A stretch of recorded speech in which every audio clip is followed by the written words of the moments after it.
Bonjour à toutes et à tous. Ce premier cours d'une série de leçons successives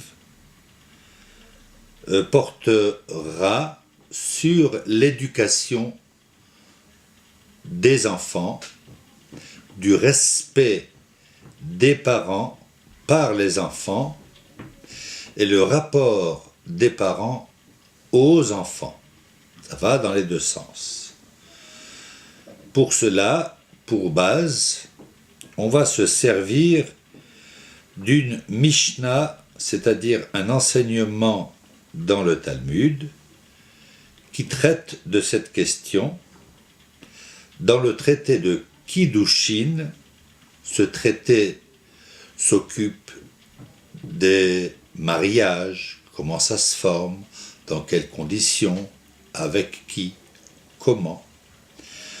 Mais pas seulement, puisqu'il s'occupe également de la famille d'une manière plus générale, dans différentes circonstances.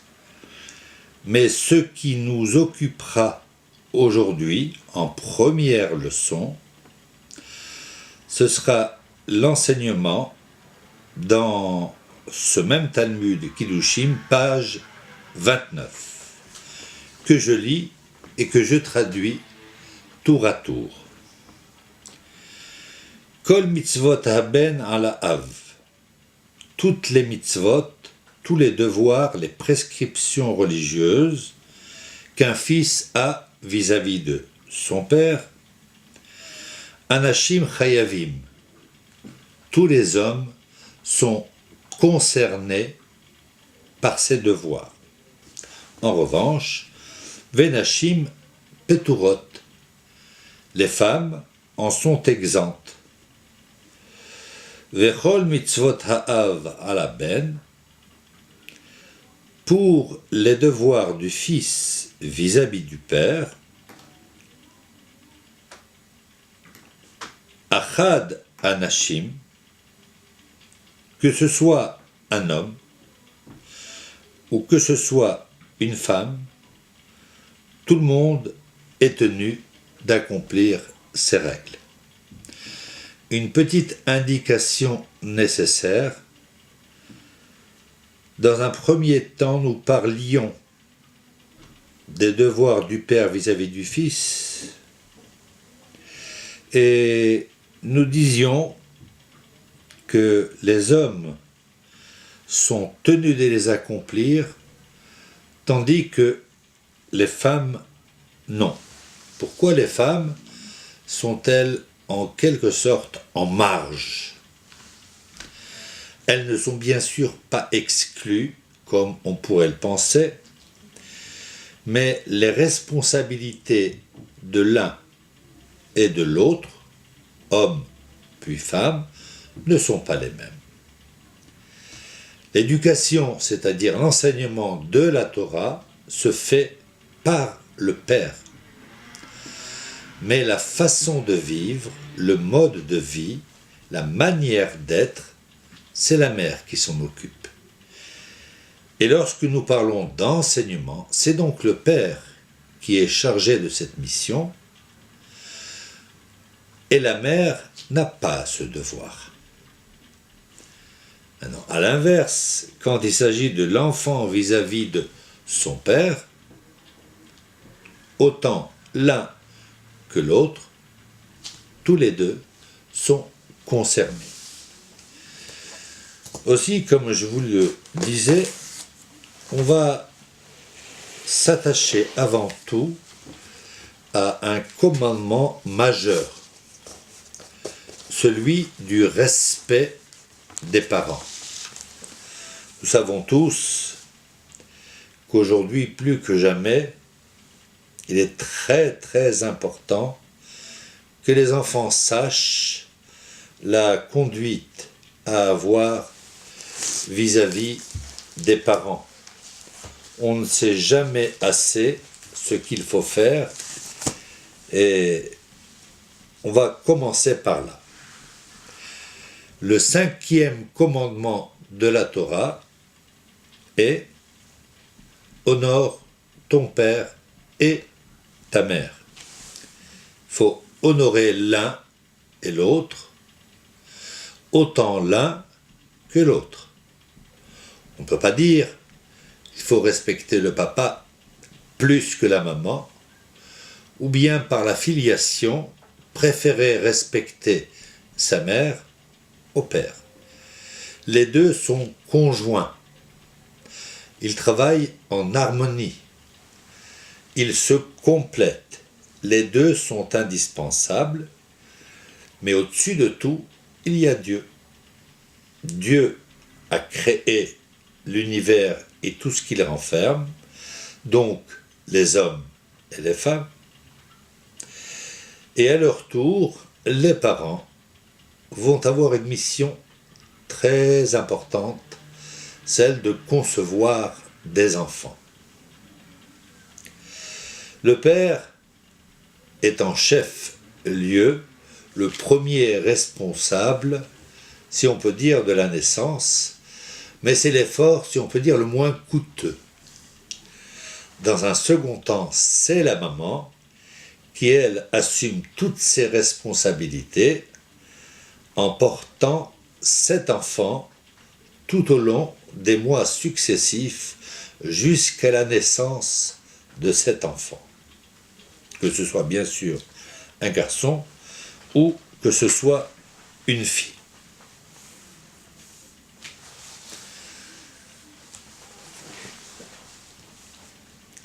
Maintenant, si on admet que Dieu est important dans cette mission, que fait chacun? Quel est le rôle de Dieu, le rôle du Père et le rôle de la Mère? Le plus simple est de commencer par le rôle du Père. C'est lui qui donne, si on peut dire, la graine nécessaire pour la naissance de l'enfant. La maman ne fait rien d'autre que d'attendre et tout se passe à l'intérieur. Ça veut dire que si on s'arrête une seconde sur ce point, personne ne peut dire « je fais des enfants autant que je veux, quand je veux ». On peut tout faire pour qu'il y en ait, mais si Dieu n'est pas là pour mettre en lien, ensemble, les éléments nécessaires pour que l'enfant naisse, il ne se passera rien. Exactement comme lorsqu'on met une plante dans la terre. Dans un premier temps, cette graine va pourrir. Et de cette putréfaction, il y aura le fruit. Ce même mode va s'appliquer chez la femme, lors de la naissance. Si ce phénomène particulier ne se produit pas, il n'y aura pas d'enfant. Et rien ne peut permettre, a priori, de produire la naissance d'un enfant autrement que par ce moyen.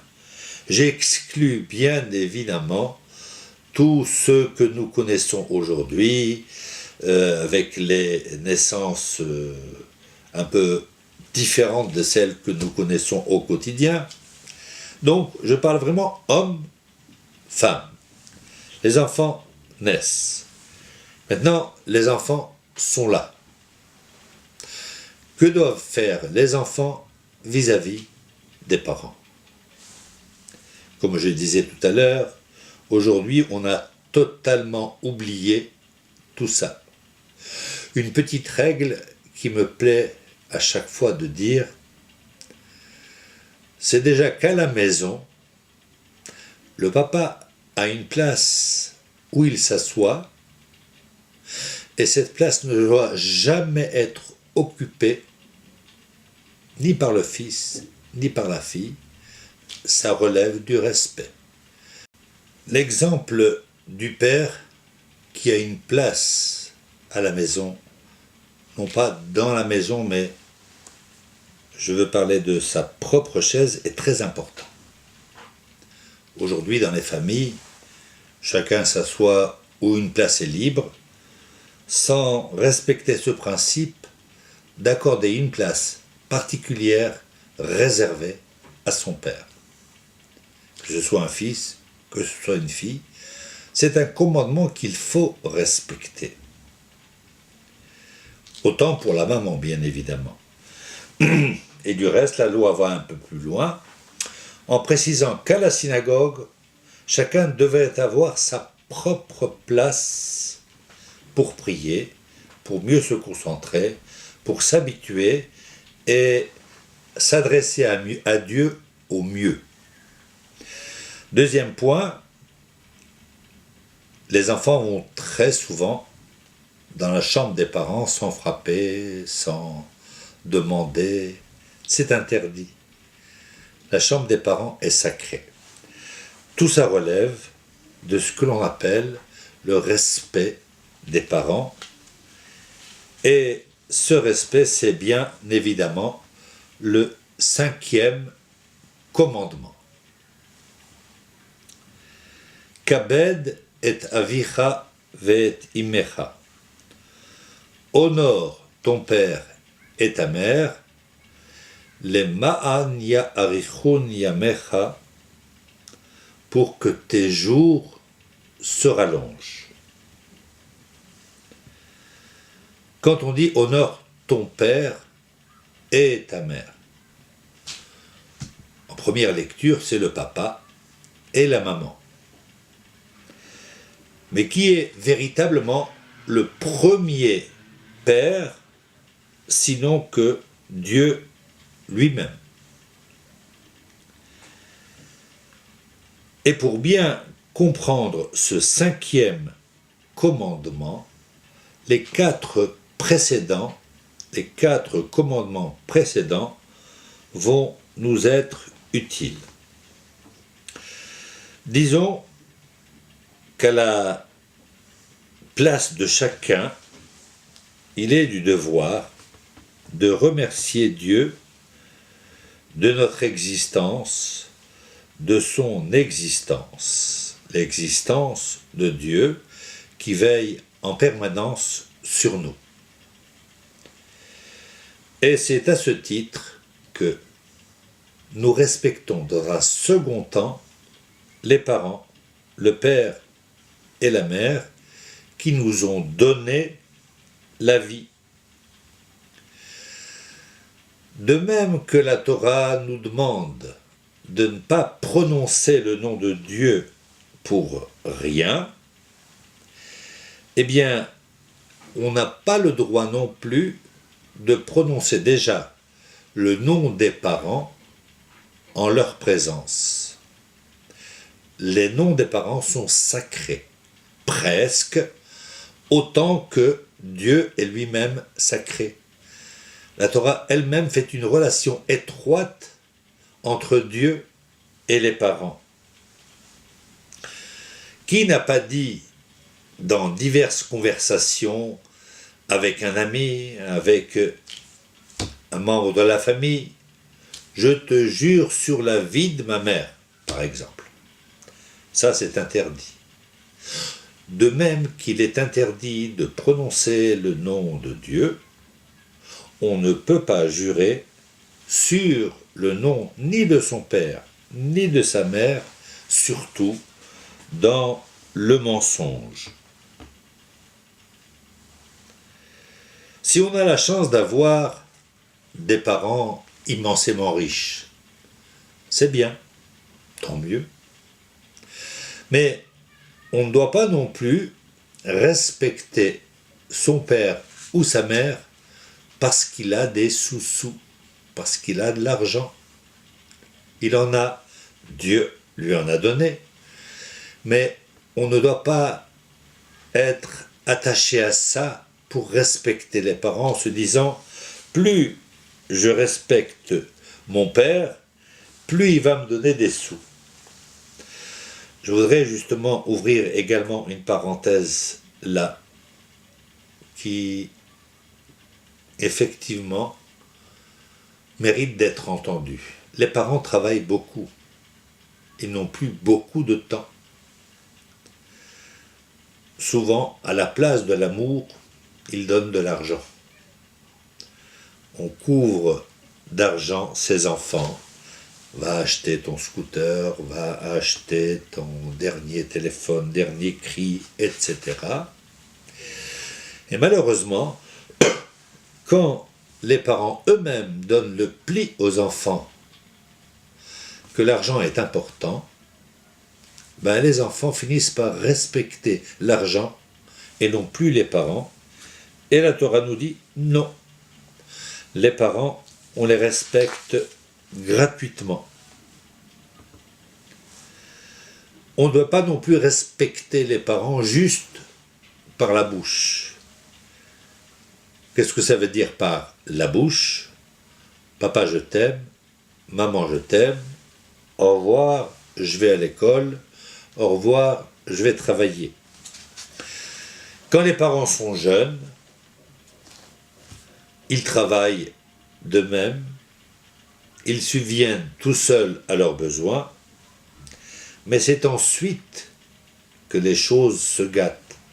Quand les parents deviennent plus âgés, quand les parents ne jouissent plus de la même mobilité que par le passé. Ce qui est surtout interdit, c'est de considérer les parents comme un poids. C'est vrai que je parle beaucoup d'interdits. Ce mot est souvent répété dans ma bouche, mais il faut bien se mettre à l'évidence ce respect, ces respects pour les parents, c'est la base même de toute la vie ici-bas.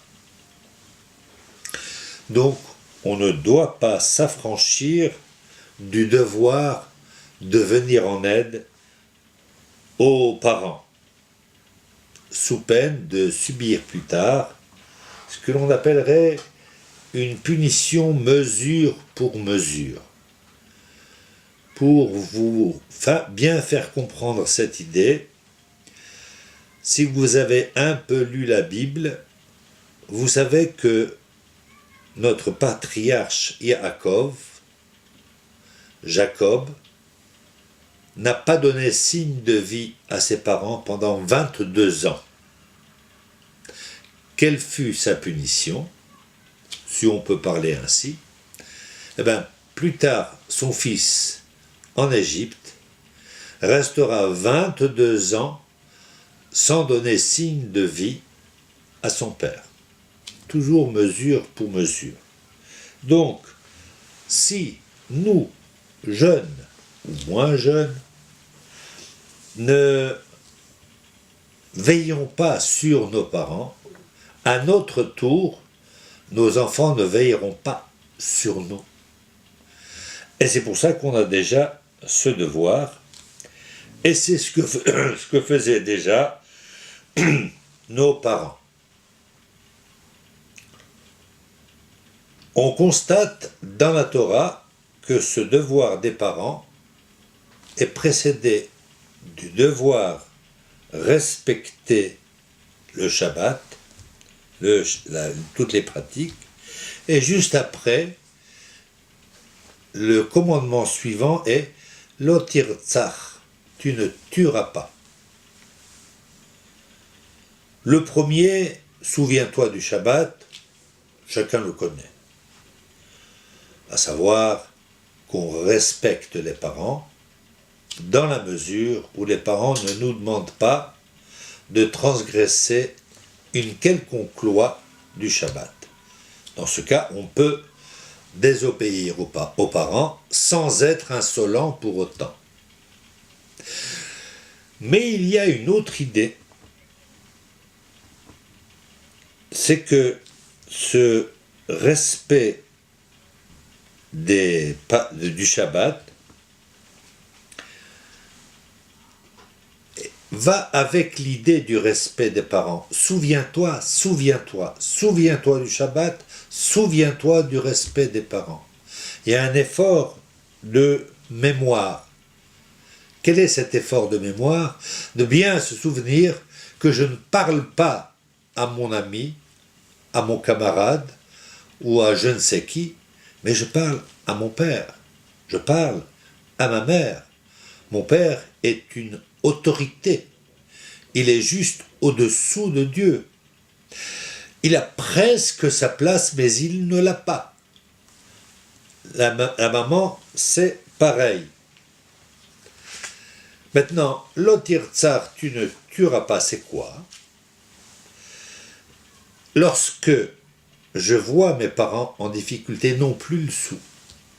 Et moi, j'ai une situation formidable. Si je ne viens pas en aide à mes parents, ça s'appelle commettre un meurtre, celui de tuer son père ou sa mère, voire les deux. On ne peut pas. Le commandement qui suit, c'est-à-dire le troisième, concerne la convoitise, la mauvaise conduite. A priori, il n'y a pas de lien entre ça, le respect de Dieu, le respect des parents et le fait de commettre un meurtre.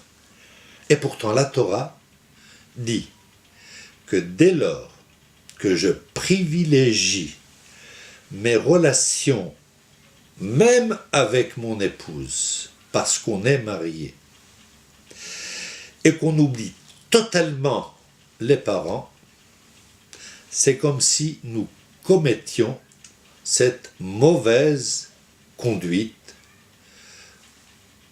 qu'on ne peut pas citer ici par respect pour vous tous et pour mon respect et surtout le respect de la Torah.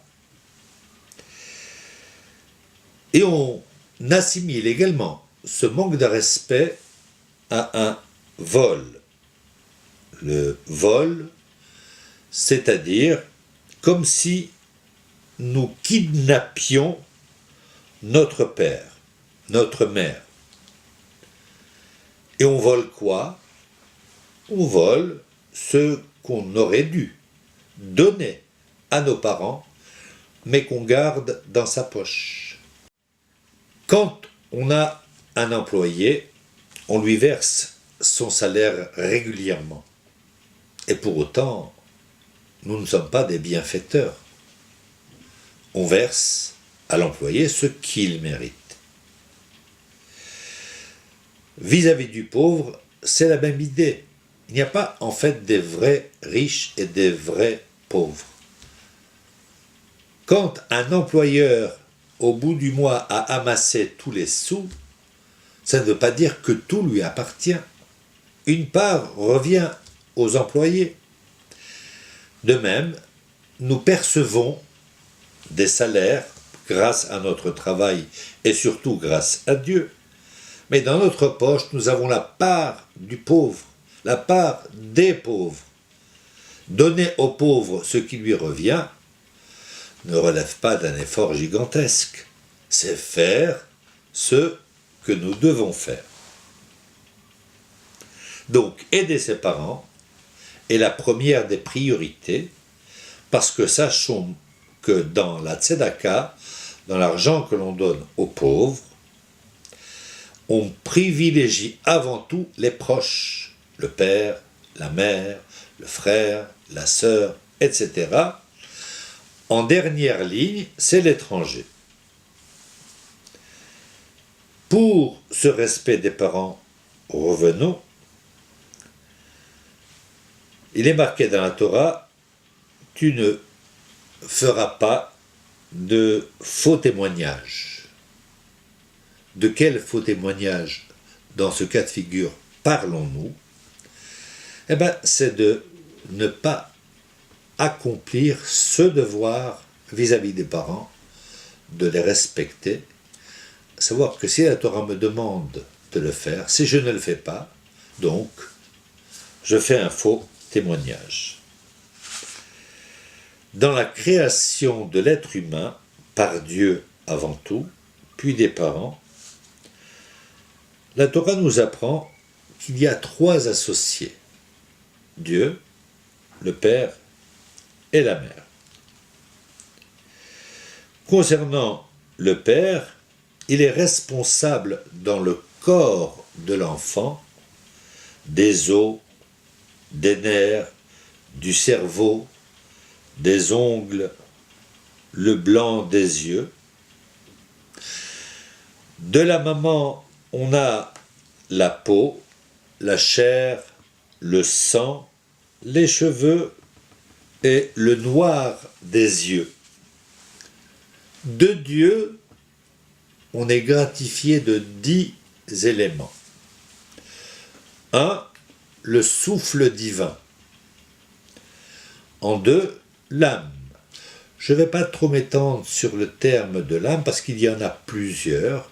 On peut très vite, sans nous étendre sur l'idée, parler de l'âme végétative qui permet de vivre, tout simplement, l'âme vitale, et l'âme spirituelle qu'il faut mériter, que nous avons normalement dès la naissance, mais qui peut exister également chez ceux qui ne sont pas encore complètement habités par le judaïsme, qui est en quelque sorte suspendu sur sa tête, et grâce à une longue étude sérieuse et sincère, on peut entrer dans le monde juif, et à ce moment-là, cette âme momentanément suspendue va pénétrer ce corps. Dieu donne également la splendeur du visage. Le visage exprime tout. Si on regarde attentivement un visage, il est le responsable de beaucoup de choses. Élément supplémentaire, la vue, puis l'ouïe, le fonctionnement des pieds, la parole, la conscience, c'est-à-dire cette capacité à comprendre par déduction ce qui se produit dans l'existence. Puis, enfin, l'intellect. Et l'intellect, c'est analyser dans l'esprit ce qu'il y a lieu de retenir du passé et ce qu'il faut faire pour l'avenir. Voilà les 10 éléments venant de Dieu. Enfin, Hachem a également donné ces différents éléments, pas également, mais Dieu a donné ces différents éléments, et retenons bien que seuls ceux donnés par Dieu resteront toute l'existence et même dans l'au-delà. Les éléments donnés par les parents finiront comme toute enveloppe corporelle. Et Rabbi Yehuda Hanassi, un grand maître, responsable de nos lois, nos codes de loi, nous compare cette vie, si on peut dire, à celle d'un roi qui donne son vignoble à son jardinier pour qu'il s'en occupe. Après la vendange, le roi demande à son jardinier de lui apporter sa part du produit de la terre. Et voilà que le jardinier pleure. Son maître lui dit, mais pourquoi tu pleures? Je ne t'ai rien enlevé. Je te demande de me donner le produit que tu as cultivé, et c'est moi qui t'ai chargé de cette mission. Et le jardinier de répondre, c'est qu'en vérité, tant que ce vignoble était sous ta propre direction, sous ta tutelle, je n'avais rien à craindre. Mais maintenant que tu prends ton bien, plus personne n'aura pitié de moi, et ce qu'il me reste et ce qui me revient parce que tu me l'as donné, on va le prendre, on va me le voler. Eh bien, on peut dire, dans un même ordre d'idées, que tant qu'Hachem est écouté, quand on respecte les parents, Hachem s'exclame « J'ai vécu avec vos parents et ils m'ont respecté. Combien je suis heureux d'avoir été avec eux. » À Dieu ne plaise, à l'inverse, si les enfants font souffrir les parents de diverses façons, par l'insolence, par le manque de respect, et j'en passe, Dieu dit « J'ai bien fait de ne pas avoir habité parmi eux. » Donc, le respect des parents, parce que les parents éduquent les enfants pour le respect, ça réjouit Dieu. Il suffit que les parents oublient ou n'aient pas le temps d'éduquer les enfants à ce respect et que les enfants soient livrés à eux-mêmes. Ce sont les autres qui vont donner des conseils, mais les parents ne les voient pas. Dieu n'est pas content. Dieu dit « Ah, heureusement que je ne suis pas entré dans leur foyer pour y habiter. » Donc, les parents sont tout de même responsables et si quelque chose est abîmé dans ce domaine, on ne peut pas ignorer que les parents en sont pour quelque chose. On ne peut pas dire « mes enfants sont insolents, pourtant je leur ai tout donné. » Oui, j'ai donné tout l'argent que je pouvais leur donner, je les ai aidés, oui, mais l'essentiel, comme nous disions au début, la communication, l'enseignement de la Torah, le respect des parents, j'ai donné ça à mes enfants. Et je me souviens d'une belle leçon que m'avait donnée mon maître à l'école rabbinique, le grand rabbin Chili de mémoire bénie.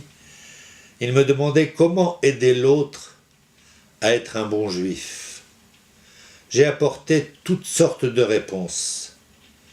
Il me les a toutes réfutées et il a conclu « L'enseignement de la Torah commence par le bon exemple.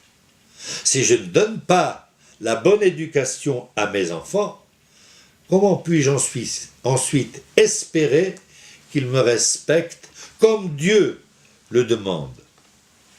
C'est-à-dire craindre Dieu avant tout. Et c'est parce que je crains Dieu que j'écoute ses lois et que je les pratique. C'est ça le vrai respect. C'est donc par la crainte de Dieu qu'on arrive au vrai respect des parents qui sont les associés de Dieu dans notre naissance. Grâce à ce respect, on mérite un tas de bénédictions. Mais je préfère ne pas dire l'inverse, que vous pouvez supposer par vous-même. Voyons l'aspect positif de la question. Grâce au respect des parents, eh bien, on évolue dans de bonnes conditions.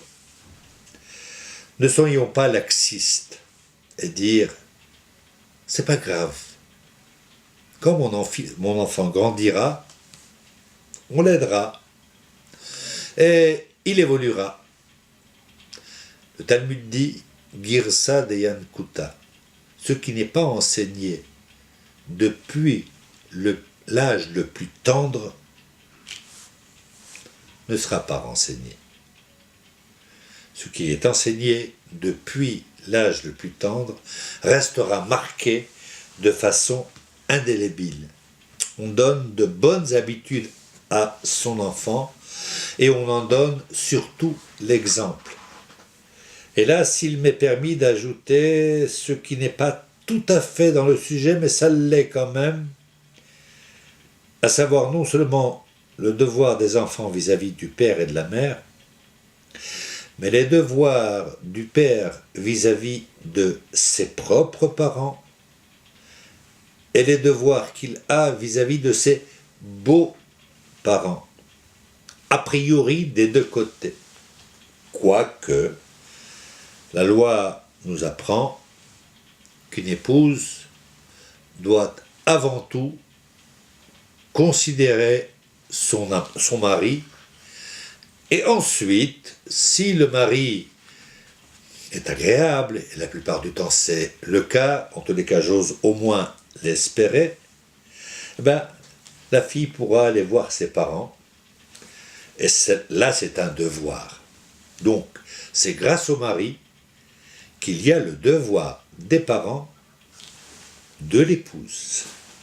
On ne doit pas la négliger et dire puisqu'elle est mon épouse, elle est mienne, elle fait ce que bon me semble, ses parents, bon, me l'ont donné, ça y est, maintenant elle n'est plus à eux. C'est vrai qu'elle est ma femme, mais je devrais remercier ses parents de me l'avoir donnée, auquel cas il faut l'aider à ce qu'elle respecte elle aussi, même mariée, ses parents. Ce respect des parents procure une double joie à Dieu. D'une part, celle du Olam Haba, si on peut dire, qu'il va donner à cet enfant et qui va donner aux parents qui ont mis cet enfant au monde et qui l'ont aidé à grandir dans l'esprit de la Torah et dans la pratique des devoirs religieux et le respect des parents. De même, on est heureux ici-bas parce qu'en voyant les parents heureux, on est réjoui. Une petite leçon très importante. Quand on est jeune, on a le sentiment que les parents sont immortels. On ne se dit pas ils vont vieillir. Et puis un jour, la suite vous la devinez. Mais quand le moment vient, alors on se dit « Ah, si j'avais su !» Mais c'est trop tard. Si j'avais su, c'est fini, c'est irréversible. Les parents sont allés rejoindre Dieu dans la béatitude éternelle pour le bonheur absolu s'ils ont tout fait. C'est pourquoi je ne saurais trop vous dire pour terminer cette leçon d'aujourd'hui combien il est important à ce que l'on veille quotidiennement dans les détails au respect des parents, du père et de la mère. On est grand, on est devenu adulte, une loi va vous surprendre. Il est marqué nettement dans les livres des codes de loi qu'imaginons je sois un immense personnage. Voilà, je me prends en exemple, si j'ose dire. Je suis en pleine conférence. Je parle et tout le monde m'écoute. Mon père vient, il me gifle, il me met à terre. Je n'ai pas le droit de réagir. Je peux ni l'injurier, ni bien sûr, encore moins, lui faire subir le même sort qu'il m'a fait subir. C'est jusque-là que va le respect. Mais attention, ça ne veut pas dire que c'est ce qui est à faire. On dit, on pourrait imaginer que ces situations viennent à se produire, auquel cas, voilà mon comportement. Mais juste après, il est clairement écrit qu'il est formellement interdit de lever la main sur son enfant C'est pas une question d'âge, dès qu'il commence un peu à comprendre. Ça veut dire que, bien évidemment, à l'âge de 13 ans, il a ce loisir de devenir un homme, mais même s'il est jeune et qu'il commence à comprendre, on ne doit pas lever la main sur son enfant. La loi nous dit qu'il faut lui parler, il faut être capable de trouver les mots, être capable de faire en sorte qu'il comprenne, et il comprend. Et si on lui parle avec douceur, avec gentillesse, avec des mots choisis, et qu'on ait toute la patience nécessaire pour ça, c'est sûr que l'enfant sera toujours observera toujours le respect de ses parents. Donc, Akadosh Baruch Hu, Dieu, est encore plus attentif au respect des parents qu'à son propre respect. Il est marqué qu'on doit respecter Dieu également avec de l'argent. Qu'est-ce que ça veut dire? C'est bien de faire des dons dans la communauté. À l'époque, on offrait des sacrifices, etc. Mais si on n'a pas d'argent, quand on en a peu, on offre des sacrifices de moindre valeur, de moindre valeur. Si on n'a pas d'argent du tout, on n'offre rien. Et Dieu nous rend exempts. Si c'est vraiment le cas. Et non pas j'ai des sous de côté, et ces sous, je ne peux pas les dépenser pour ça. En revanche, si mes parents sont âgés et qu'ils n'ont pas de moyens, et que moi je n'en ai pas, s'il le faut, je dois aller faire la mendicité, mais donner ce qu'il faut à mes parents. Ainsi va prendre fin notre cours, en tous les cas le premier, pour retenir vraiment, avec force, combien il est extrêmement important d'accorder le plus haut respect à ses parents par la parole, par la conduite et par les actes. Je vous remercie.